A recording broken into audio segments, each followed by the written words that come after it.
If you'd like to advertise to thousands of dedicated listeners on our show each week, send us an email over at thegeniuscast@prowrestlingstories.com.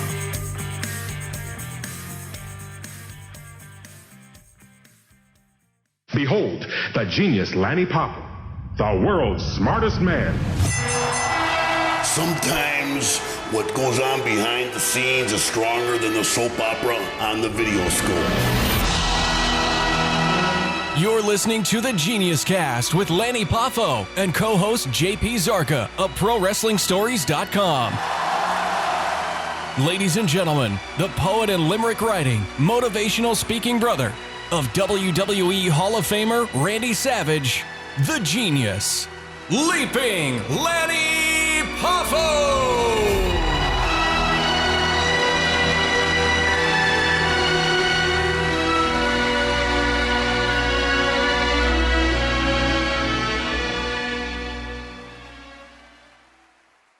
Hello again, wrestling fans. Welcome to the Genius Cast. My name is Lanny Poffo, and this is my co-host, JP Zarka of ProWrestlingStories.com. And I have to say, feedback to last week's show with Jim Duggan was overwhelmingly positive.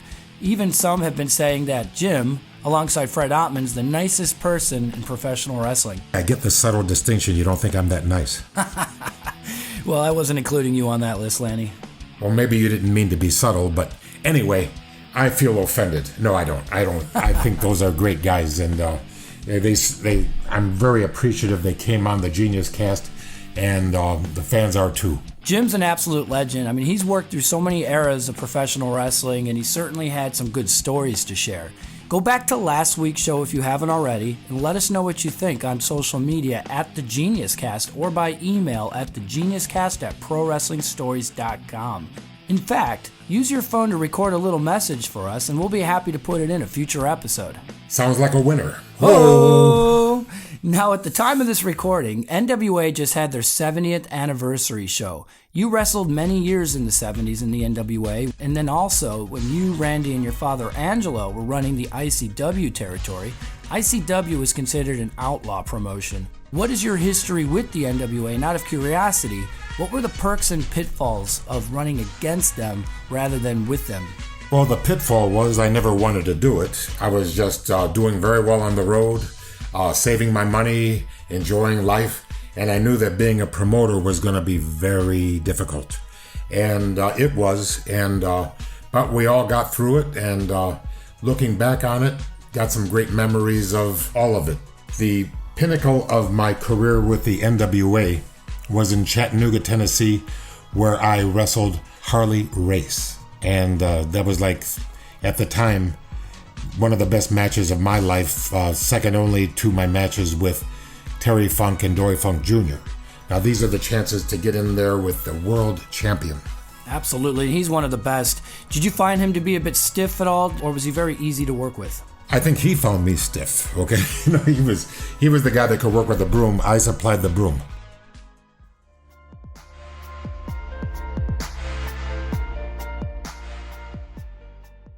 Now, as we know, Lanny's been in Japan for the last couple weeks doing color commentating for New Japan Pro Wrestling, and he just had a chance to catch up with legendary play-by-play announcer Kevin Kelly from the Sakana Center off Dori Street in Shibuya, Japan. We're going to bring you this special interview now. Hello, wrestling fans. This is Lanny Poffo, and I've got a very, very special guest, the voice of New Japan Pro Wrestling, a very personal, longtime friend of mine, Mr. Kevin Kelly. Kevin, on behalf of Mavs Gillis and myself, thank you for your praise and your constructive criticism in our performance. It's been a great opportunity to see you guys in both of your kind of New Japan infancy and kind of watching the seed grow, the progression from the first couple of shows that you did to last night. I think it's great. The fact that Mavs, I asked him the other day, and this blew my mind. Hey, how much experience do you have? When did you do your first show? September 18th, 2018. Wait, the first show you ever did in wrestling was the other night at Corkin? Yes. Oh my gosh. So, yeah. That's what a young lion is all about. It's interesting to think about in terms of where we are in the industry now, and there's so much media and so much presence. There's so many ways that people can access. Look at us. We're sitting here in Japan. We're recording an interview on a phone that's going to air on a podcast that's available to fans all around the world. That immediacy and that connection with the audience has never been more present. You don't need to have a big television network to be seen and heard by millions of people. Yes, and what really meant a lot to me is not just the fact that you reached out to help us in our performance. It's just the camaraderie that we shared and the whole experience. Like, if they never invite me back to New Japan, I've got some memories that I'm never going to get rid of, because I'm going to take it to my grave, because this was like the best 2 weeks of my life. Did you tell the story to your listeners about meeting Rikidozan's wife? Yes, that was the most poignant of them all. I've already done it to death, but you have a lot of friendship with Freddie Blassie, and of course he was one of the biggest opponents of Rikidozan. I was honored to be tabbed when I was with WWE. I was there from 96 to 2003, and I did a lot of things that, of course I was on television a lot and did a lot of interviews with The Rock and et cetera, but one of the best things I ever got to do was do the last recorded interview with Freddie Blassie. I didn't realize it at the time, but just before I was getting ready to leave to go to Freddie's house to do the interview, Linda McMahon called me and said, come over, meet with me. I want to talk to you real quick. Meet with her briefly. She says, this might be the last time anybody gets to interview Freddie. He's not in great health. So get as much as you can from him. You have a good relationship with him. And I was honored to be able to do that. We were together for about 4 hours that afternoon. The first 45 minutes or so could never make air, because it was Freddie just being Freddie, with a lot of F-bombs and a lot of good salty stories that he had told me previous. And I said, okay, Freddie, that was great. Now let's do it for TV.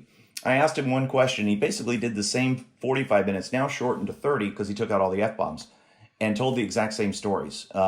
He was brilliant. And he recounted like his time here in Japan, how he met his wife. His wife at the time was a rising movie star. And they fell in love. It was love at first sight. And she basically was told by the powers that be here in Japan, you need to make a choice. It's either Freddie or your career. And she chose Freddie and was with him till the day he died. So they had a beautiful love story. They were a wonderful couple. And he was an amazing man who made history almost in the pre-television era, just as television was in its infancy in wrestling, not just in Los Angeles, but then also here in Japan, setting records, drawing huge houses with Rikidozan, and rumor has it, and the story is, causing people to die of heart attacks while they're watching Blassie attack this national icon hero in Rikidozan here in Japan. So amazing journey. What a life that man led. Right. And, my father was great friends with Freddie Blassie, too. And Freddie's famous for something else. He was the cleanest man in professional wrestling, as long as you don't count Iron Mike Sharp. No. Mike loved that shower, boy. Well, Mike was capital OCD, and Freddie was OCD with but a little bit of sensibility thrown in. Yeah. I heard the story about Sharp that one time he was showering again for the whatever time of the day, and basically shut the lights out in the building. And they locked the doors, and he was trapped. Yes, and he was a slave to his habits, unfortunately. But we all are to a certain extent. Yes. Now, you've been coming to Japan for New Japan for how long? 3 years. It was 3 years in October. And when I started, I had done New Japan matches because of New Japan's involvement with Ring of Honor. But I wasn't truly devoted to New Japan Pro Wrestling. I knew it at the surface level, but I hadn't done the deep dive, and I didn't understand it at its core. And that took some time. It was, I always famously say, the first time I did the show here, it was October of 2015. It was King of Pro Wrestling. And I didn't know what I didn't know until I knew I didn't know it. And so I knew after that first show, I needed to do that deep dive, to understand it at a cellular level, and that I needed to make this my life. So there was a lot of critics of me and the performance I did. And I reached out to some of those people. The New Japan Purocast, which is now the Super J Cast. Those guys really took me to task. So I reached out to them. I knew one of the guys on the show. I had met him 20 years ago working for Dennis Corluzzo. And I said, hey, I appreciate the feedback. I promise I'm going to do better. And I took all of those critiques to heart and improved and got better each and every show to where now I can help someone like you kind of get going in your journey, because this was your first experience here in Japan and your first experience with New Japan at a live event, being able to see it and experience it and feel it, and to get to meet and shake hands and talk with Tanahashi and Naito and talk to those guys and understand who they are and to see them for the stars that they are and realize that they're as big as your brother, they're as big as Hogan, big as Stone Cold, big as The Rock. You know, they are at that level, just in a different universe. And now the world is getting smaller because of technology today, and everybody gets to see New Japan Pro Wrestling. Live events all the time, just like we did last night. Now, Kevin, you were telling me about a social media that for people that are new to New Japan and how can they improve their acumen. And I would like to get in on that because I'm making a promise right now to you and to thousands of listeners of the Genius Cast. Next time I come here, if I'm lucky enough to come here, I'm going to be more prepared, more educated, so that I can give more to the business that I've been taking so much from. What is this? What is the name of this social media? It's really not it doesn't have a specific title. It's more of an organic community that has grown, and really I've seen a lot of it through my Twitter account at Real Kevin Kelly. Fans from all walks of life. For example, a fan who is in the U.S. military. She serves our country in Germany and is just recently transferring from the Army to the Air Force. She runs the postal service for the military. She has become a huge New Japan fan. She also loves Kenny Omega. So she has traveled all over the world to see him and to see New Japan events. We followed her journey. There was a great site that the Harry Wrestling fan, Harry because he has this tremendous beard, and his journey as a new fan coming on board and doing deep dives and understanding the history and learning about some of the stories, and then him sharing his experiences with others, and then those people getting to grow. And there's some controversy right now because New Japan has kind of taken a harder stance on folks sharing and making their own videos and things like that. But whether it's been show buckle videos or fans that do GIFs of the live events, it's all of this community, and we're all in this together. I will do research, in preparing for events like Power Struggle that's coming up, and I'll read some of the material that's written by fans, and I will share that on the air, and I'll give them credit. And then that begins to grow organically. My fans will, and the listeners of New Japan World, they will then follow those people and read their stuff and share their experiences. And it grows one person at a time. It takes, many, many hands make light work.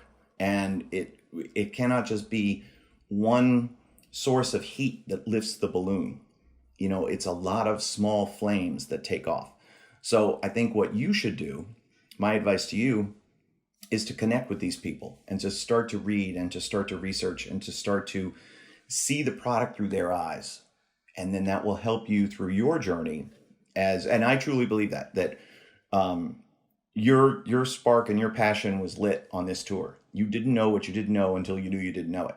And now that you're here and you're doing it, and I see the way you are interacting with the boys and experiencing the Shinkansen for the first time. It was like a childlike. That's a bullet train, by the way. It goes 3 million miles an hour. It was amazing to watch you it was like, at the window seat, just basically looking out the window and amazed at this technological engineering marvel that we were on. By the way, we need some in America. Yeah, please, if any politicians are listening to this, the bullet train is an amazing Well, I understand they're going to go from Orlando to Tampa, which would be great for our community and then from Orlando to Miami, which would be also great. But it goes very fast and quickly. And I'll tell you what, I have to say something to the Genius Cast fans. I don't want to embarrass you. Okay. But you tried unsuccessfully to make me look good at the end of the show. And I looked at you and I gave you a senior moment, that dull look in my eyes when honestly, Kevin tried to make me look good. And I said, huh? I said, oh, that thing you told me. Yes, I wrote it down somewhere. Oh my God. He tried to give me some, so I could be like better versed in my subject matter. And it's like he was showing me his answers on the final exam, but I was too dull to look or something. But anyway, thank you for trying. I'm sorry I fumbled the ball. That's but okay. You know what I mean? It's like it means a lot to me. I want the fans to know that he tried to make me look good, and I could not take advantage. But I just want to say thank you because, there's a lot of people in this wrestling business that wouldn't do what you tried to do. Thank you. And it was the effort that means so much to me, the effort. Lanny, you don't need this. You don't need this. You don't need New Japan Pro Wrestling. You had a successful career. You are retired now because of all of your successes, right? You do this podcast out of the generosity of your time because you have a message to share with your fans. There's value in this for you, but this whole journey has spoken to your heart, and I see that. And I know you and I have so many mutual friends in the industry, and there are a lot of guys that if they were in the same spot as you would take the payday and yeah, brother, and do everything, and make everything sound good. But at the end of the day, they would walk away and it would just be another booking. This was not just another booking for you. This was a life-changing experience for you that I think is going to carry you now through these next few years. And this will be the next level of success that you attain, because you're a hardworking guy. You always have been, and you will put the work in, and you will do what it takes to be that good. And so it won't be a question of you being invited back. It will be a question of you earning your spot to come back. And I think that will be a great journey to watch, to see you grow as an announcer and grow as a fan of New Japan Pro Wrestling. Well, when you look at the hierarchy here, you look at the young lions that are just living on hopes and dreams, no money, no fame, no glory, no women, but they just get their butt kicked every day through wrestling, Suzuki and squats and Suzuki and, ow, and let me go, and no, you're not a man. Okay, and then that 98% of them quit. And the 2% that remain are probably going to not make it either. But then for every one of those, then comes the Rainmaker. Right. Like the one bright light, just like in Broadway. For every light on Broadway, there's a million broken hearts. Well, that's the way it is in New Japan. And these people demand our respect. And I want to show them respect by learning the product. And then instead of me having a question and going to you, I would like somebody to have a question and come to me. Right. And imagine if we can take, so your wrestling career began in 1973? Yes. So that was 45 years ago. Now imagine if we can take that 45 years of experience, and then also, by the way, New Japan Pro Wrestling began in 1972. So your career and New Japan's life are almost completely parallel. So you can trace your steps back in your career of where you were when this famous event happened. And you could start to connect the dots between I wrestled this guy who then wrestled Inoki, who then wrestled this one, who then was here and did that. And I think that will be the perspective that you will be able to add to the broadcasts in the future that no one else can. Because there isn't anybody else. There's only one Lanny Poffo, and there's only one guy that has had the life that you've lived. And to be able to tell those stories, but through the eyes of a New Japan Pro Wrestling fan, being able to speak to them at that cellular level, I think is going to take it to the whole experience is going to be on par with nothing else that's ever been done. Well, Kevin, I appreciate the fact that you came on my show, and JP Zarka, wherever you are, I am. Yeah, where is he? He's not here. Why is he not? Where is he? He's in a small suburban town of London. Oh, I thought he was like under the bed or something. London, England of the United Kingdom. Gotcha. But he doesn't talk like this. He talks like Chicago, just like me. He's a Chicagoan. He's a Chicagoan. But Kevin, I wanted to ask you one more question, and keep it broad-minded. Yes. Like Terry Funk, I'm not against anything that's going to get over. Okay. If you had Never mind New Japan, never mind the fact that you have mentored me. Never mind all that. I have something to ask you. You are talking to God knows who. Mm-hmm. What message do you have to impart to anybody at any time right now? If it's the last thing you say on this earth, what would you like to have as your legacy? Well, I've had a long career. This is my 28th year of professional wrestling. I started in 1991. And we worked together on a show which for our dear friend, or our late friend, Jim Neidhart, many years ago in the state of Florida. Along the way, I've had amazing opportunities to work with incredible stars, the biggest names in the industry. The work that I'm doing now, though, is my legacy. And the fact that I'm bringing New Japan Pro Wrestling to the world and helping to bring on board thousands and thousands and thousands of people from every corner of the globe to this small, relatively small island on the globe, and to be able to show them exactly why this is the wrestling that we all love. We all want wrestling to be what we remember it to be or what we hope it could be.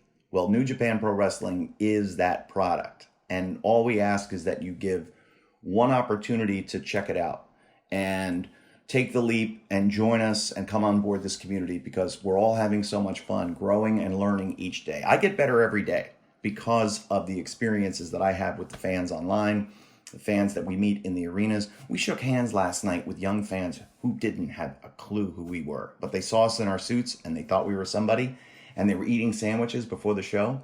And we shook hands with them and talked to them, and it was just amazing, And that's what I want my legacy to be. That's what I want my message to be. I want fans to remember me for everything that I've done in my career, of course, but I want this to be the first line on my epitaph when I die. I want it to be Kevin Kelly, New Japan Pro Wrestling announcer. Well, Kevin, it's nice to be important, but it's more important to be nice. And I want to thank you for being my friend, and I'm going to do everything I can to be yours too. Oh, we're gonna hold you to this, man. You're going to be held accountable by me and a lot of folks. So we look forward to seeing you on your journey. Thank you, Lanny. You're awesome. No, you are awesome. You are the man. Thank you so much. And you've heard it from Kevin Kelly, a fantastic guest on the Genius Cast. Thank you so much.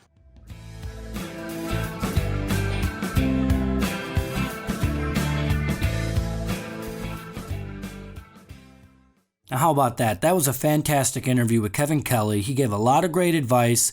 Just 3 years ago, he started his journey in New Japan, and he knew what it was like to start somewhere new and not be accepted by the fans right away. And he went about it the right way. He approached the fans. He followed the social media accounts. He got onto podcasts and he was taken to task. And I think there's something to be learned from that. Lanny's got the fire about New Japan. I've been on the phone with him privately for the last couple weeks. He's loving every minute of it, and he's taken on board all bits of advice, encouragement, and constructive feedback.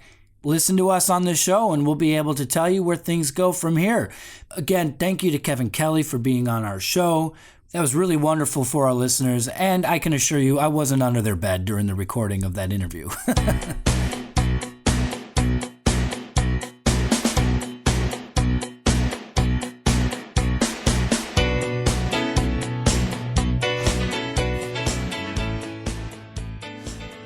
It's a pleasure to have Nick Dinsmore with us here today on the Genius Cast. How are things going for you out there in Sioux Falls?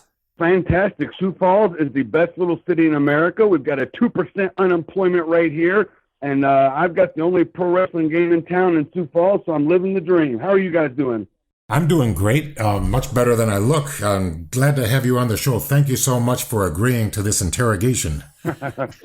Thank you. I'm excited. We're excited too. Now, you had quite the resume in wrestling. In WWE, you were World Tag Team Champion with William Regal, as well as a 10-time OVW Heavyweight Champion and an 11-time OVW Southern Tag Team Champion. Take us back to the start. Where did you first find inspiration to become a wrestler? Market Square Arena, Indianapolis, Indiana. both Macho Man and Leaping Lanny were touring, and I got to go as a young child, and I watched WWE. I first started watching Saturday Night's Main Event, and I was hooked. I was about 7 or 8 years old, and I realized that was what I wanted to do right then and there. Did you get one of Lanny's Frisbees? I wasn't close enough to get it, but I had a Macho Man school folder, and I stapled it to those sticks that you use when you're painting, how you mix up the can of paint. So I had my own little I had like a picket sign, and it was a school folder. I think I had a Macho Man folder in my Trapper Keeper as well. That's awesome. The Trapper Keeper. Yeah, the Trapper Keeper. You debuted in 96, but before then, how did you get into training? Who trained you? Where did you train? Well, I started training in 1996, and then I was in the Louisville, Kentucky area. The Nightmare Danny Davis and the Hustler Rip Rogers were two of the people that trained me. And then when Ohio Valley Wrestling partnered with the WWE to train their developmental talent in 1998, I was then hired in 1999 to be a crash test dummy almost for the guys that they were sending there. And the first class of developmental talent included John Cena and Brock Lesnar and Batista, Randy Orton, Victoria, Shelton Benjamin, a whole big crew of guys that I was fortunate enough to help train when they were first hired. Give us some stories of training these guys. I mean, we know how they turned out in the end, but when you first met the likes of John Cena, Batista, Randy Orton, did you think that they'd be on to greatness right away? I assumed they would be because most of the people that would be hired went on to become stars. There was a handful of bigger guys like that. I mean, just genetic specimens that didn't make it. But I became good friends with all of them, and at the time, I was just happy to be there. I mean, I never assumed that I would make it all the way to the WWE, and I was just excited to be a part of the group and help form the talent. And I mean, John Cena had the biggest legs I'd ever seen in my life, and Batista was just enormous, and Brock Lesnar was I mean, one of the nicest and most humble guys that I'd ever met. And Randy Orton was the son of Cowboy Bob Orton, so I was really excited just to take part in their training. Now, Jim Cornette, he was a big fan of yours, and on numerous occasions he said that you were a great employee, fantastic babyface, and had good looks to boot. How was it working for Jim? Jim was great. He was in the WWE office when I was hired in Connecticut, and then he moved back to Louisville to help the territory, if that's what we want to call it.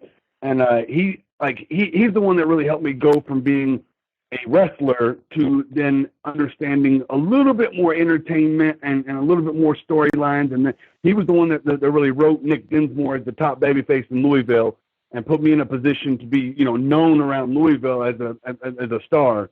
And he very much helped my career. I mean, being a 10-time champion, give me some of the notable feuds that you had. Doug Basham, who went on to be one half of the Basham brothers, as well as Danny Basham.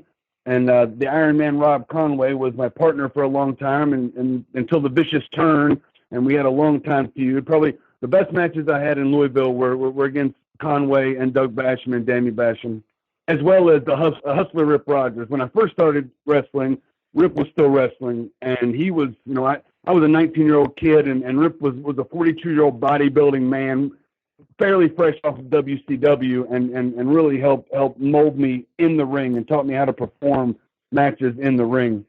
One of the best minds in the business. In fact, we just had him on the phone about a week ago for a future episode, and it's always good to hear his stories and listen to his advice. Yeah, Rip, phenomenal.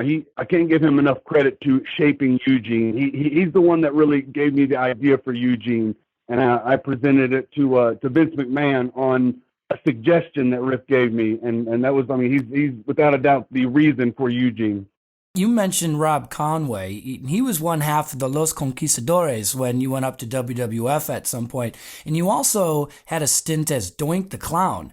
Now, younger me was a huge Doink fan, and I'm interested in hearing how that came about and what your experiences were like portraying the role of Doink. Well, first and foremost, I think Doink the Clown needs to be in the WWE Hall of Fame. No doubt. Petitioning right now that Doink the Clown is a character worthy of Hall of Fame. I remember Rob and I went up, and we were extras. We were both under contract and just excited to be there.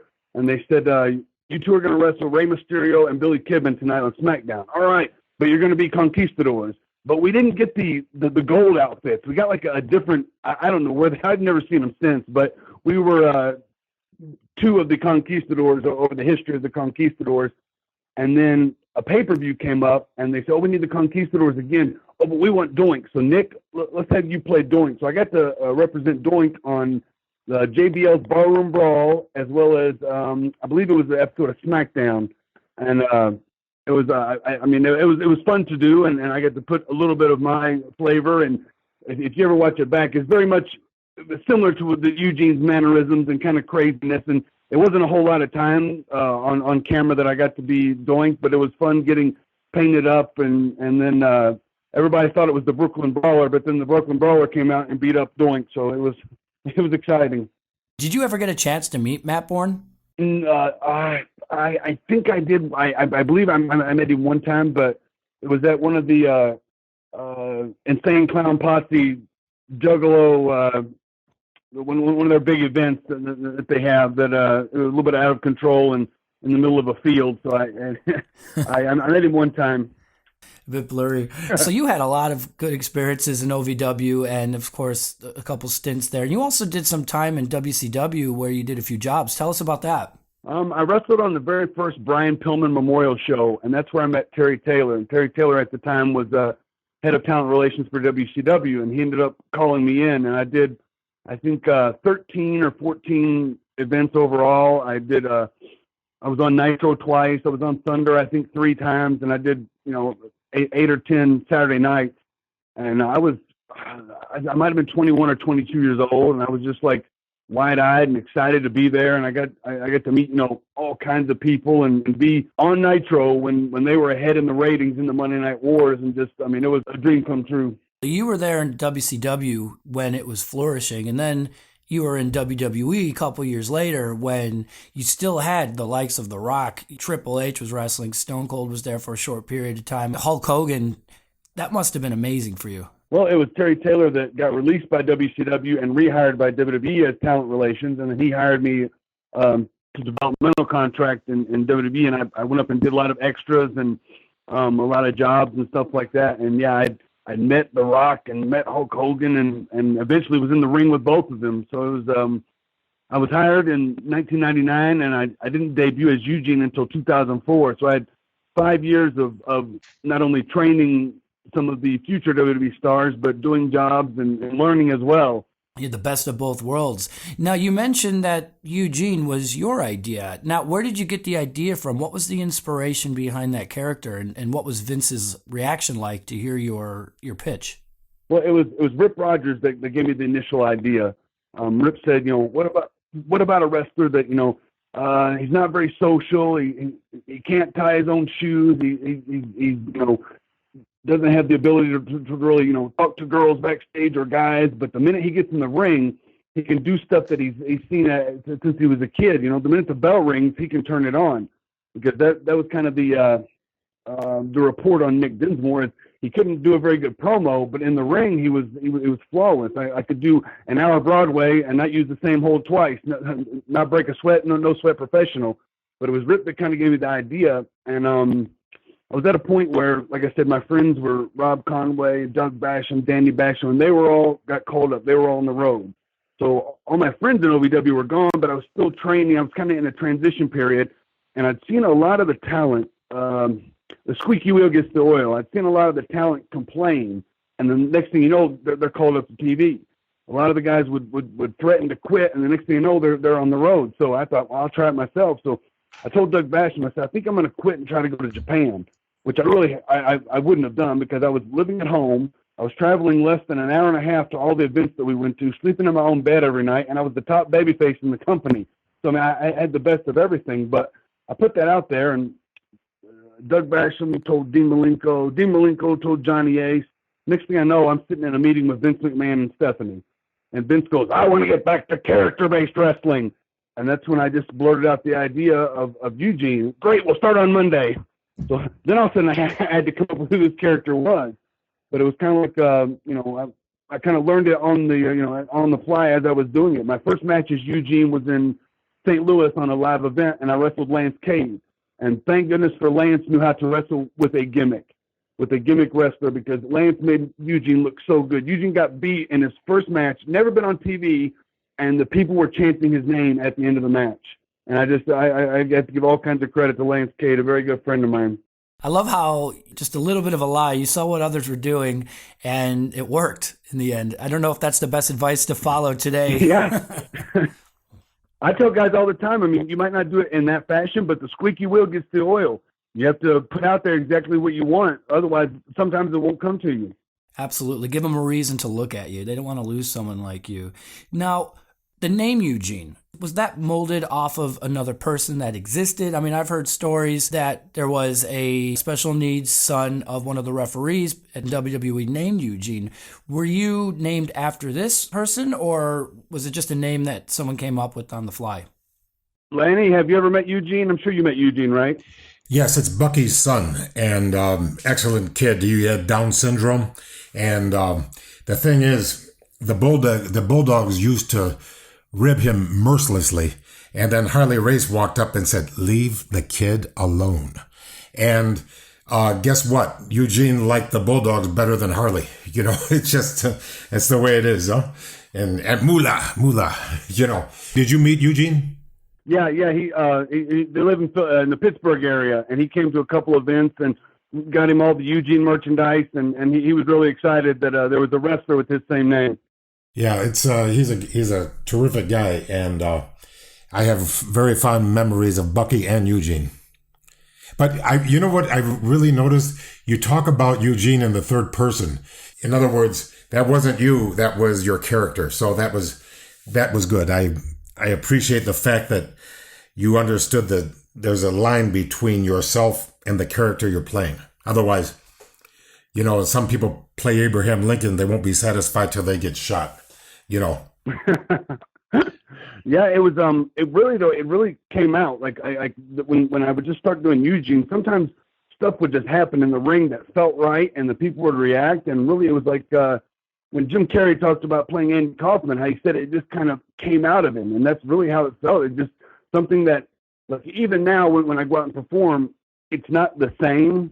Like I don't know what it was, but like it was a moment in time, a magical moment in time that just really just. I created this body of work that I'm really proud of, and it just came out of me. Believe it or not, you were in my final match of my life, you know, and I keep telling myself that was it, but I'm such a whore. You know, if the price is right, I'll be there tonight. You know how it is. But I'm going to be 64 in December, and I don't want to have a chalk outline of my body in the ring. You know, I love wrestling, but I don't want to die with my boots on. I want to die with my white socks and sandals. Yeah, we had a huge sellout main event match in Minnesota. People were going crazy, screaming for the Genius, screaming for Lanny. They needed a poem, and he delivered big time.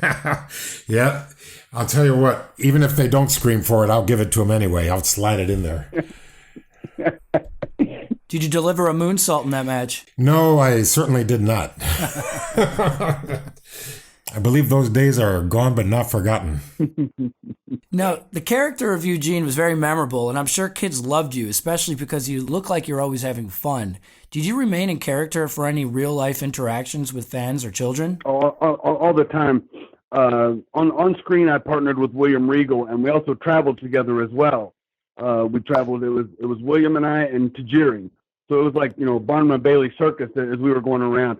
If I noticed that somebody recognized us, I mean, immediately I would turn it on. And I usually did all the driving. So I would pull into the parking lot for the events, and fans would be lined up at the gate, like watching us. And so I would be swerving the car, and I'd pull it in and stop abruptly. Regal would fall out of the car holding his chest, like, "Oh my God, Eugene! I just got my driver's permit. I just got my permit!" Screaming and running around. And that was like some of the things that we did off screen were as memorable and as fun as the stuff that we did on screen. Regal's one of my favorites. How was he just to pick his brain and just be around? Oh, it was. I mean, that was like I watched William Regal as I was training and as I was a fan, because Nick Dinsmore wanted to be a wrestler, and I enjoyed watching, you know, Lord Steven Regal in WCW because he was an awesome wrestler. But then when I realized, how good of a performer he is, and I was lucky enough to be on screen with him. If it wasn't for Eric Bischoff and William Regal, Eugene would not have gotten as popular, because Eugene was written into a storyline with two great performers that elevated the character, and it was easy for me to just go out and have fun and play and let them direct the actual direction of what the segment was supposed to be. But yeah, to be traveling on 3, 4, 5 hour car rides and just pick his brain and talk to him was like instrumental in my career. Tell me about Tajiri. How was he like to be with, outside of the ring and as a friend? Oh, Tajiri's great. He didn't speak much in the car. He might say one or two things, but they were always like monumental. He was in the car one time, my wife and I and Tajiri, and he's riding. And he goes, Stephanie, I rub you. You are rubbery. And he kept saying, you are rubbery. And she's like, what is he trying to say? Oh, sweetheart, he's saying you are lovely. He was very funny. And I feel like, when somebody's, when English is not their first language and you can still bond over comedy and be able to tell jokes for somebody that, like, Tajiri could understand English and he could speak, but he couldn't enunciate that well, or at least he didn't act like he did. But to be able to tell jokes to one another is like very special. He and I are still good friends. That's excellent. Now, you had the unique opportunity as Eugene to wrestle with many different movesets and use finishers from the legends like Stone Cold, The Rock, and Hogan. What was your favorite moveset or mannerism to portray?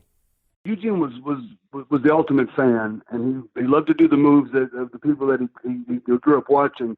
So yeah, like you said, I was in the ring with The Rock. I was in the ring with Hulk Hogan. I even pinned Vince McMahon. People would go crazy for the people's elbow, and the stunner always got a good reaction. Sometimes, more recently on independent shows, Eugene would get to a point in the match. What move do you want to see? Do you want to see RKO? Do you want to see John Cena? Do you want to see The Rock? Everybody says Macho Man, and I cannot do the elbow. Neither can I. I tried it once, and I just sprained my whole right flank. I don't know how he did it. Exactly. I'm like, oh my God, that has to be brutal each and every night to land that thing. Well, toward the end, he couldn't get out of the car. He was having but that's the price you pay for the life you lead. Absolutely. Have you ever busted out some of these moves in the independents post WWE? No, absolutely. That's all I got. I mean, that's what the people want to see. They want to see, Eugene, when you do the rock bottom, I'll do it for you. It's to be able to do all the moves that I watched growing up. When I was training some of the guys in the developmental, I saw all these, Brock Lesnar and Batista and Cena, and I said, you guys need to be able to know how to take the rock bottom and the stunner and the people's elbow and all that. So let's work on it one day. And I remember it was Rip Rogers. Why are you guys doing those moves? You'll never do those. Joke's on you. Have you talked to Rip about that afterwards? Yeah, I talk to Rip every so often. I texted him the other day because I saw that he was going to be on your show, and I'm looking forward to that one. Yeah, it's a good listen. We can't wait to put it out. Now, the culture these days is a lot more sensitive than, say, like a decade ago.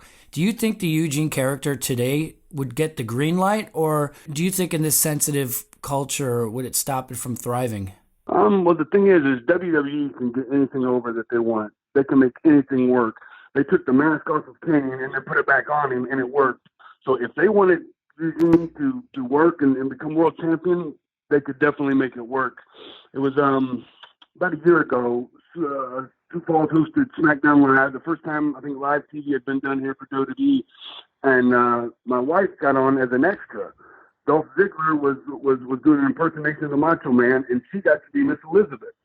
And I had heard that in a meeting with Vince, when one of the writers like, well, we're going to use Eugene's wife, and Vince goes, I've been thinking about bringing back Eugene. So if Vince wanted it to work, it would definitely work.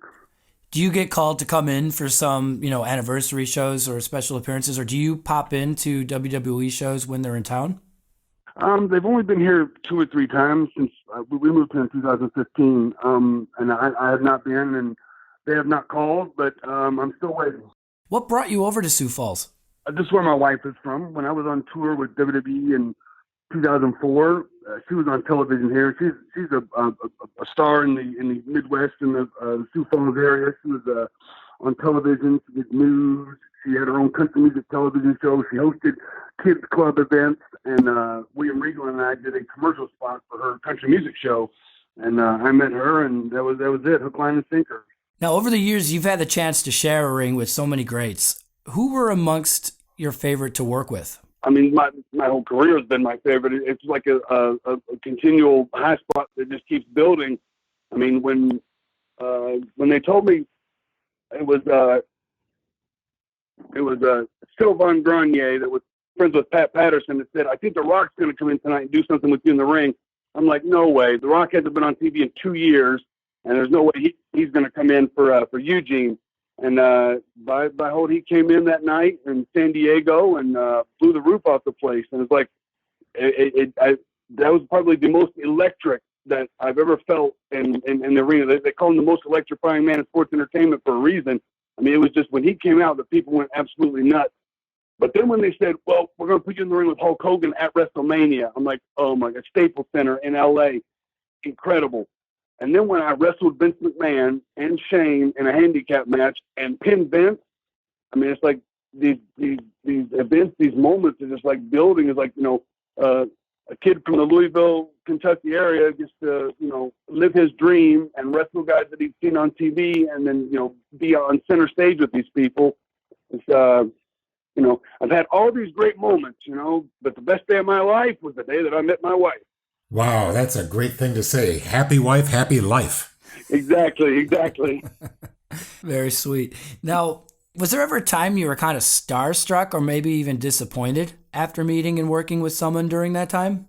Not really. I mean, everybody that, in my opinion, that works for WWE is professional all the time. I felt like I got along with everybody and felt like, I could work with anybody. And it was, I felt in my estimation, I want to make our match, our segment, the best that I can make it, the best it is on the show. So I tried to do everything to enhance anybody that was in the segment with me. I was never very selfish. I didn't care if I got anything or not, because Eugene was still going to be popular regardless of if I got all my moves in or if I got zero. So I wanted to make sure that everybody else in the segment, shined them and got them, as over as I could. You got over with your personality, let alone the wrestling. So that's what's just like Hacksaw Duggan. Hello, he electrifies the people, and the Bushwhackers. They're in that variety too, where everybody's happy because they came. Yes, exactly. It was. I was fortunate enough to be able to talk and do backstage segments where they could meet Eugene and they could see my face, and that's what got me over more than any of the moves I did. But then once I got in the ring, once the bell rang, I could compete in there and I could do well. So it was like a plus. Well, you must have been doing something right to have Jim Cornette on your side, who absolutely loves you, and Vince McMahon, who kept putting you in the ring with these legends. So obviously you did a fantastic job. I was in the right place at the right time. I was very fortunate. Very thankful, very grateful. Well, you were a good worker as well, and that always helps. Now, with the likes of Hogan, Taker, Triple H, Rock, you name it, around during the time you were there, what was the locker rooms like? I didn't do a whole lot of extra work. I mean, maybe 5 to 10 times. So I wasn't really integrated in their locker room. But I know, like, the locker room in OVW was very, very brotherly, very friendly, very helpful. And then when I finally did get called up to TV, all the guys that were in the locker room then, more recently, were the guys that were in the locker room in OVW. So it's pretty a seamless transition.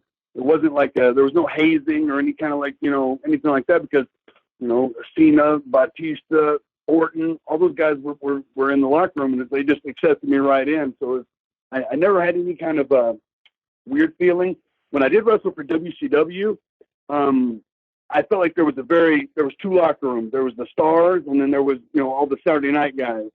And I was just happy to be there. So it wasn't, anything personal to me, but I could definitely feel like there was a separation, or these guys get. I remember walking in the locker room one time, and there's all the NWO guys. I was like, okay, I'm in the wrong one. So I had to turn around and go back out and go to the other one. Yep, sorry guys. Hello, hi, by the way. Yeah. I have heard a few things about the WCW locker room and, just eggshells. Sometimes people talk about that now. I mean, I don't know. I've never been on the inside, but, current day WWE, everyone seems to be getting along. You don't have as many strong personalities or people trying to get themselves over.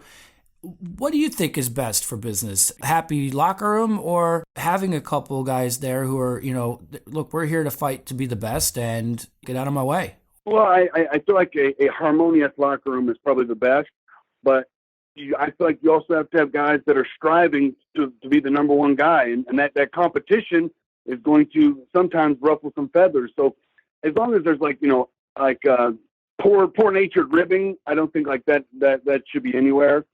Guys that are picking on people or any kind of bullying. But guys, I'm going to go out and try to get myself over and be the star of the show and try to, make myself the number one guy. I feel like that competition, especially with the guys in sports and sports entertainment and, the nature of caliber of athletes WWE hires. I mean, these guys are going to go out and they want to top each other each and every night. But if it can be a friendly, rivalry, I think that's definitely what is best. Absolutely. Now, looking back on your career, would you have preferred to run as a feared competitor, or are you happy with how your time with WWE went? I feel like if someone's going to be a babyface or a heel, it really has to be what that person is. And although I can portray the heel, I didn't feel like that was my strongest hand. Because I felt like, Eugene just came out of me and a good-natured, fun-loving, babyface, and I felt like that was my strongest suit. But I would have liked to have had a nice heel run. They tried to turn Eugene heel against Hacksaw, and people didn't really accept it very well, although I wasn't given the opportunity to really, get some vicious heat on anybody. So, I mean, I would have enjoyed it, but never say never. I always come back and be the top heel if they wanted it to be, if they put the pencil to the paper. Absolutely. I would love to see a heel Eugene. Not me. I think you're doing great the way you were. I can't see it. But prove me wrong. Go ahead, and I will admit it. I've been wrong a lot. That's the way I felt. I felt like, the people didn't want to see Eugene. It was almost like, Ronald McDonald trying to be a heel. It's just the people, they wanted to laugh. They wanted to smile. I was, at the time that I started on TV, everybody wanted to be a strong, cool heel. It was post Stone Cold, post NWO, and everybody wanted to be a strong, cool heel. And I wanted to do completely the opposite. I was going to do, comedy high spot and try to make people laugh and be a sympathetic underdog babyface because that was nowhere on the card. I wanted to be a kid's character because the only kid's character they had was Hurricane. But they had two shows at the time with SmackDown and Raw. So it's like, I knew that I could have one whole show and be a dominant, character for that target audience. Now, do you feel your role as Eugene, did it help your post-WWE career, or do you feel kind of limited with what you could do character-wise outside of New York? Oh, no, without a doubt. I mean, before Eugene, a handful of people in Louisville, Kentucky knew who Nick Dinsmore was. But after Eugene, every wrestling fan, every WWE fan in the WWE universe knows who Eugene is. So it definitely helped my career. A friend of ours, Kevin Meeker, he does all the logos. He's got a YouTube page called Miserable Hair People. He asks, what was the worst crowd reaction you ever got, and why was it ECW One Night Stand? Yeah, I wouldn't necessarily say it was the worst. It was a really good reaction, and I even got to read a poem. But yeah, I was the fans were handing Sandman Singapore canes to beat me with, and it was a hostile crowd, and I think they would have liked to see Eugene strung up by his toes. Inside as a performer, I'm like, this reaction is great, but it was a little bit scary on the edge of, I didn't want to go too far and get too much heat because, not that Eugene could start a riot, but it was a hostile environment for sure. Have you been around, in WWE or not, what was the most hostile crowd you've been around? Did you see any riots or anything close to it? It was that crowd right there when like John Cena and I are very good friends. And when he went out that night, I was standing right by the door because those people wanted to riot. I feel like when RVD won, those fans were almost let down because I feel like they wanted to fight. They wanted to hit the ring and they wanted to riot. And when they didn't get that opportunity, it was like, oh, well, we're happy, but we wanted to beat somebody up, and that was definitely the most hostile crowd I've ever been around. What's life been like for you since leaving WWE? And tell us a bit about Midwest All-Pro Wrestling. Well, Eugene was on TV from 2004. Last appearance was in 2009. I got rehired in 2012, and I was a coach in Orlando at the Performance Center until 2015, when my wife and I moved back here to Sioux Falls, where she's from, and I wanted to start my own wrestling company. It's kind of something I always wanted to do. I was very good at coaching, so I wanted to coach my own team and run my own territory. And I don't know, we've been in business here for 3 years now. We're building, we're making a name for ourselves, and we're sprouting the territory and touring, and really, it's a dream come true. Let me tell you, it couldn't have happened to a nicer person. And that's just not me saying that. You have a reputation. Everybody loves you. And I can't say the same for JP or myself, but I'm just kidding. Okay. No, really, I hear great things about you, and I'm very, very proud of you, your success, and it hasn't gone to your head. You're a performer that can play all characters. You can be a heel, you can be a babyface. I didn't mean to say that you couldn't be a heel. They said Leaping Lanny could never be a heel, and I proved them wrong. But I had to reinvent myself, and that's what you have to do if you want to be a heel. Absolutely. Thank you. That means a lot. Thank you. What was it like when you worked as a trainer in NXT? I mean, like the Performance Center, I'm sure everybody's seen the videos on it and the specials that they've done, but it was a multi-million-dollar complex patterned after the NFL training centers. And it was like the best of the best. I mean, you could at any point go into the coach's locker room and have 60 years worth of knowledge from all the coaches that were in there, and then all the technology that WWE has. They can pull up pretty much any video instantaneously, and you could talk at the time when Dusty Rhodes was there, and then Terry Taylor was there, and Billy Gunn, and all these people that you could draw experience from. I mean, I was just excited. I was almost like one of the talent because I was learning so much. It enhanced my career as a coach, as a performer, but as a promoter as well. The current batch of up-and-coming wrestlers really got it good if they're in the WWE system. I mean, it's nothing like how it was in the past, is it? No. Like in OVW, the building that we ran was modest, to put it nicely. There was no heat. There was no air conditioning. And it was hot during the summer and cold during the winter, but that's the way you learned. You learned in the ring by experience, and now you've really got the best of the best. I don't necessarily know which one is better, but what WWE has now is definitely spectacular. And it's the story that I heard was when Triple H was transitioning from primarily an on-air performer to office, that Vince had him go around to each of the departments. You're going to go to marketing, you're going to go to payroll, you're going to go to this and this, and give a report back on how that department works. And from what I heard, Triple H is like, well, everything is spectacular. It all has a mark of excellence, WWE mark of excellence, but that developmental system's a little bit messed up because, I mean, at the time it was an independent wrestling company that WWE was using to train their talent. And then Vince goes, okay, well, you'll be in charge of that. So all of a sudden now, Triple H got to reinvent the whole developmental system and give it that mark of excellence that WWE has across the board on everything.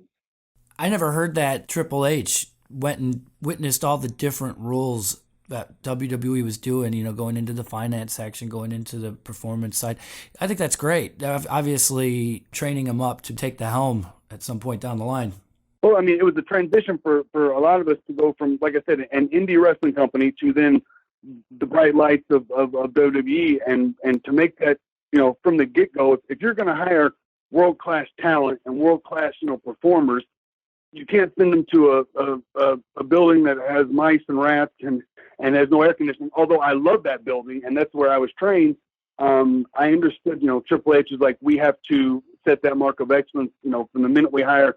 If you're going to get some guy that was in the NFL and he's going to come in here, it's difficult to, go a step down. I hope that comes off correctly because I don't want to diminish anything the way I trained, but it's that mark of excellence that WWE has across the board that makes them the number one sports entertainment company of all time. Absolutely. You can only make a first impression once. Exactly. Now, I want to give the interviewer role over to you now. You mentioned on Twitter that you've listened to all of our shows. Thank you, by the way. That's amazing. And that you have some questions of your own for Lanny. Take it away. Lanny, why did ICW end up in Lexington? Damned if I know. No, really. I was the last guy on the squad. I was supposed to go to Los Angeles. I was all set to have an angle with the Guerreros thanks to my friendship with Rowdy Roddy Piper. Have you ever met him? Absolutely. That's one of my favorite pictures I have is me with Hot Rod. Yeah, he said, I was there in Portland, Oregon, and he said, Lanny, I got an idea for you. You go to Los Angeles, you work with the Guerreros, and, it'll be great for you. So I was working on my Spanish, so I could insult the people, get cheap heat, probably get stabbed and everything. And right when I was about to go, I had to call up Mike LaBelle and say, I'm sorry, I can't go. I have to go to the ICW. And they were in Nashville, but then they decided to go to Lexington, Kentucky. It was not my decision. And then that's how we wound up there. I was the beta male of the team. Everybody was alpha, but now that everybody's gone, I've become the alpha male because of no competition. But anyway, it was the best of times. It was the worst of times. And I do love Lexington. It's a tremendous place, just like you love Sioux Falls. Because I was born in Lexington, and I grew up in Louisville. And as I grew up, I met many people that had met, the Poffo family as the territory. Did you guys live in Lexington? Yes. Now, I lived there for about 6 years. Now, let me ask you, you said you met me at Market Square Arena. That's in Indianapolis. When were you there? When were you in Hoosier? So I was born in Lexington, and then I recently lived in Louisville, but my dad worked for a company that was based in Greencastle, Indiana. So we lived near Indianapolis until I was about 11, and then we moved to Louisville. But that was the closest arena that I got to go to as a kid was Market Square Arena. So you're a Hoosier at heart. I'm both. I'm a Wildcat. I'm a Bluegrass and a Hoosier as well. Yes. Well, you've been such a great interview. I want to do something for you, and just sit back and bathe in all the luxury of my poetic voice. Are you ready? Absolutely. Back home again in Indiana, and it seems that I can see a flickering candlelight, still burning bright through the sycamores for me. The new mown hay spreads all its fragrance on the fields I used to roam. When I dream about the moonlight on the Wabash, how I long for my Indiana home. Thank you so much. Yay! Gentlemen, start your engines. Exactly. All right, so on a previous episode, you were remarking what a quality human being Randy Savage was, and I agree. And you had said that he had never been arrested. I've heard a story of an incident in a Waffle House in Nashville. Awesome. I'm glad you brought this up. No, I never said he had never been arrested. I said he had seldom been arrested. Seldom been arrested. Oh, did you see how he slipped that word in now? I slipped that in there. No, he was arrested in a Waffle House, I think. Do you know the story, or should I tell it? You better tell it, and I'll correct you. Supposedly Rip Rogers and Dutch Mantell were there, so I've heard it from both of them. But a gentleman came in that had just been married, and he was yelling. He was being loud in the Waffle House, saying, "I just got married." And apparently Randy was hungry, and he didn't want to hear it, and he piped off to him. And a little argument ensued, and I don't know exactly what happened, but then the police were called, and Randy was apparently held up with a Waffle House steak knife, and they let the police dog go on him. And he didn't sell for any of the police officers, but he had to sell for the dog. Well, I'll tell you what. Boys and girls, if you're listening, please don't resist arrest. And if you ever have to go to court, don't be held in contempt of court. So there comes a time when you should be macho, but when the police are there, leave that macho be. Just let them go. Let them, and you have the right to remain silent. How's that? Oh yeah. Oh yeah. Oh yeah. What do you think they call me, the genius? Yeah. That's one of my favorite stories. We actually have that up on ProWrestlingStories.com. And, it goes from the beginning where he just wants to sit down and enjoy his food in peace. And then this cowboy comes in, he just got married and he's gloating to the staff.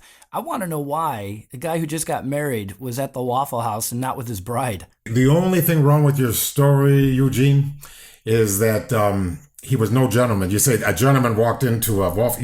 You were being nice, but I'm sure it was one of those rednecks. But I wasn't there. But if I had been there, you can be sure that I would have been under the furniture. And you don't mess with those police dog bites. My God, that must have hurt. How was the healing process for Randy? Do you know, Lanny? I don't know. You know something? I never felt comfortable to ask him. Okay, fair enough. It's like it was a bad day at Black Rock. Yeah, check that out on ProWrestlingStories.com, guys. Just look up Randy Savage Waffle House and it'll show up. Before we go, do you keep in touch with any of the guys these days? I mean, there's a few guys. Like, I'll talk to Rob Conway or Rip Rogers. I'll text John Cena every now and then. When I was a coach, I got to know, like, Braun Strowman and Elias and Chad Gable. So anytime I see those guys on TV, I'll usually send them a text, to tell them how good they're doing. So, there's a few guys. And then as well as promoting Midwest All Pro Wrestling, I brought in, Carlito came in, X-Pac came in, brought in Tatanka. Eric Bischoff came in. The people of Sioux Falls are dying to see the Genius. So there's going to be a day when the Genius comes in and reads a poem right here in Sioux Falls. Well, I think Eric Bischoff can drive from where he lives, can't he? It's well from where he is in Wyoming, right? It was a good 12-hour drive, but it's it's pretty far, I think. Oh, okay. I didn't know because the West has got bigger states and bigger rectangles, so it's hard for me to tell. Yes. So I'll tell you what a great interview you were. Wasn't he great, JP? Loved it. Where can people find you on social media? Eugene is on Twitter at the letter U, Gene. Dinsmore is my last name, Dinsmore, at Eugene Dinsmore. Midwest All Pro Wrestling is at Midwest All Pro, as well as Facebook, Midwest All Pro, our YouTube channel, Midwest All Pro. I'm pretty... I do a lot of the tweeting with Eugene, and I'm constantly on Midwest All Pro trying to build our social media fan base. Well, we're going to do our best to plug that. And, you've been an awesome guest. Thank you so much for all your support that you've given our show. And we hope to have you on again soon. Is there anything else you'd like to say before we let you go? Lanny, one thing. Thank you for deciding to put Randy in the Hall of Fame, or allowing WWE to put him in the Hall of Fame. I've heard you talk. It was kind of a decision that you had to make, and for the fans that grew up, loving watching Macho Man, it was. I would like to say thank you, and I feel like you made the right decision. Well, thank you, because that means a lot to me, because naturally, once I make up my mind, I'm full of indecision. It wasn't what Randy wanted. But I thought that the needs of the many outweigh the needs of the few, or the one, as in Star Trek. You were talking about the Hall of Fame. I believe that Eugene should be in the Hall of Fame. And I got a question for you. Where the hell is Rick Martel? Why isn't he in the goddamn Hall of Fame? Exactly. Rick Martel was one of my favorites growing up. I like the Can-Am Connection. I like the AWA World Champion Rick Martel. I like the Scent Arrogance, the model Rick Martel. Yeah, they said he couldn't be a heel. He sure proved him wrong. Absolutely. He's phenomenal across the board. Yeah, I wish they just put him in the Hall of Fame before he expires. They always wait for people to die. I want to see them get it now. It's like people say I had a good speech at the Hall of Fame. Wouldn't it have been better if Randy were there? He should have given the last oh yeah. And that would have been, that's what he deserved, and that's what the people deserved. I want to say thank you for your contribution to the wrestling. You brought joy to millions of people, and you brought joy to our podcast. Thank you so much. Thank you, guys. I really appreciate it. Been a pleasure. We'll talk soon. All right. Thank you. Bye-bye.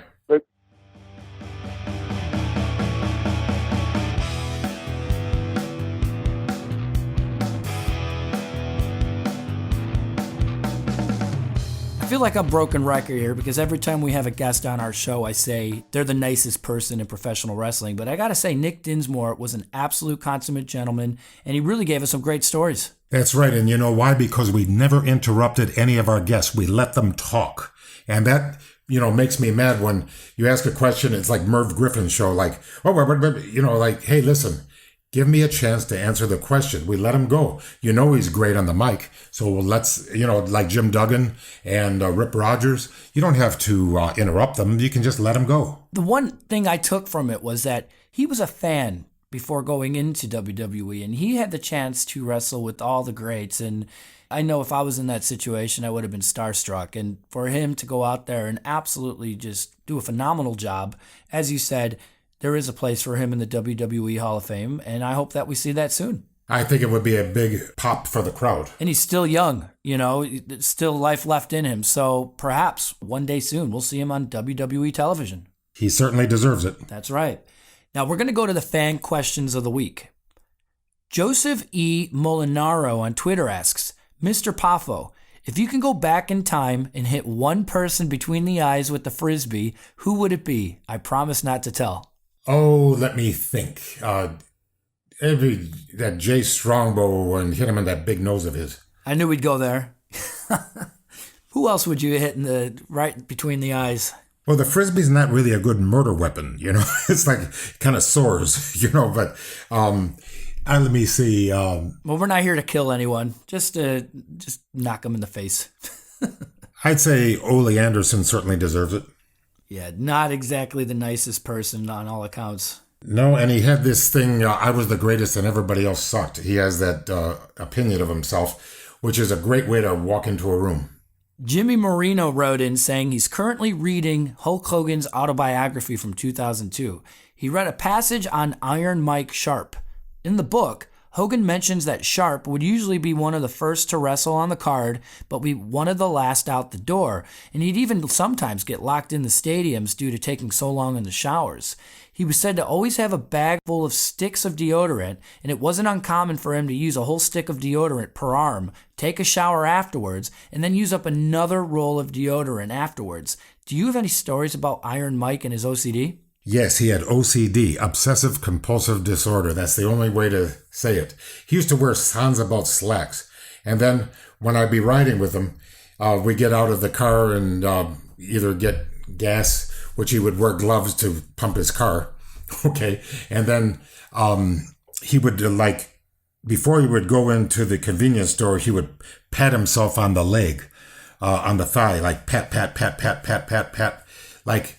and he'd never go to the store. He'd be patting his leg like he had lint on his leg, but it was invisible. And I'd be in and out by the time he was done patting himself, so, and then I almost did something that is an unwritten rule that should be in life, but it is in the wrestling business. We were in Lake Placid, New York, and we were, at the time I lived in Staten Island. And he lived in Woodbridge, New Jersey. So he was dropping me off in Staten Island, but it's quite a long trip. And I was feeling drowsy. And he was driving, and the conversation was so boring that I was starting to fall asleep. Well, you're not supposed to fall asleep. You're supposed to keep the guy company if it's just you and him. Right. Right? I mean, it's just common sense. Keep the guy awake. So the conversation was boring, and I was sleepy, and I couldn't take it another mile. So finally, I decided to ask him a question I always wanted to ask. Do you eat pussy, Mike? Yeah, wait a minute, ha ha ha ha, wait a minute, ha ha ha ha. That's a personal question, ha ha ha. And I said, well, the reason I asked is because you're such a germaphobe. How long does it take you to prep the vagina before you go down on it? Do you wear a bib, like from Red Lobster? How do you do that? And how does a man like you go about that? Oh, it's personal, Lanny, it's personal. Ha, ha, ha. I said, okay, I guess I'm not going to get the answer, but at least I kept him awake so we weren't go off the road and, kill ourselves. One of the guys that were friends, it was Gorilla Monsoon's son, Joey Morella. He died. He fell asleep at the wheel. People fall asleep at the wheel a lot, and they don't even have to be drinking or on drugs. Sometimes they just fall asleep. If you get tired enough, sleep becomes not optional. It becomes mandatory. So I try to keep them awake with I don't mean to be gross for the fans, but It's what I asked him, and wait a minute, ha ha ha. Loved Mike Sharp, what a nice person, but he was a slave to his OCD. Do you have any Joey Morella stories? Well, he was a great baseball player, and, he could have been a great pitcher. It's just that, you know how it is, there's a lot of great pitchers that never got to pitch in the big time. So I don't know what stopped him, but he was quite an athlete. And a great referee and a good guy. Rest his soul. I mean, that's a sad story. You know, with the amount of hours you guys did on the road to fall asleep, I'm surprised it didn't happen more often. Did Vince make any changes as a result of that death? I had been wished my future endeavors, good luck in my future endeavors long before he got killed on the road. So I have no idea. Now I'm going to go back. You know, the fact that you asked Sharp if he ate pussy, it reminded me of a story about Nikolai Volkov. Evan Ginsberg, our good friend, he wrote a piece on ProWrestlingStories.com, and he was talking about a time when Tito Santana and Nikolai Volkov were in the ring when they were in a hold. And Nikolai turns over to the ref and says, ask him, ref. And so the ref bent over and asked him, hey, Tito, do you eat pussy? And they both broke out laughing, and it was hard for them to keep their exposure afterwards. It's one of those subtle and innocent ribs that I like. I mean, you talk about not liking ribs. That's one of the more funny ones that I've heard. Yeah, as long as the fans don't hear it, I think it's okay. So nobody got hurt. Everybody's happy. Absolutely. One of our listeners named Brian wrote in saying, your father, Angelo, did 6,033 consecutive sit-ups and made it into Ripley's Believe It or Not for breaking the sit-up record. Did you ever break any records in the gym, Lanny? I broke the record for the shortest workouts. Okay, no, I'm just kidding. No, I believe in train, don't strain. Okay, and if you do something 6,033 consecutive times, wow, you're as OCD as Mike Sharp. How was your father after doing that? He must have been in a lot of pain. I wasn't born yet. Oh, fair enough. Yeah, I don't know how he was. No, that's still incredible. If you have any questions that you'd like Lanny to answer on our show, hit up Twitter using the hashtag AskTheGenius. We'll peruse that hashtag daily, and we'll put your questions in our show. Before we close on this week's episode, do you have any words for our listeners? Yes, I do. Be humble when victorious, be noble in defeat. Be there when your neighbor hasn't got enough to eat. Try to love your enemies and always be aware that in the Super Bowl of life, the tortoise beats the hare. And with that, we end this week's episode of The Genius Cast. Let us know what you think on social media at The Genius Cast. Send us an email at thegeniuscast@prowrestlingstories.com and tell 17 friends. That's it for now. Take care and goodbye. Goodbye.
Goodbye.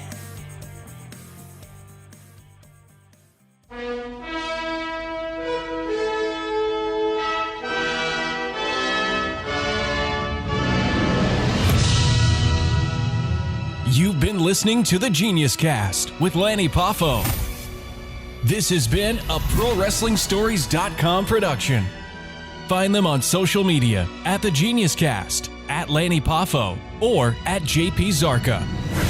If you'd like to advertise to thousands of dedicated listeners on the show each week, send an email to The Genius Cast at ProWrestlingStories.com. Until next time. Oh, yeah!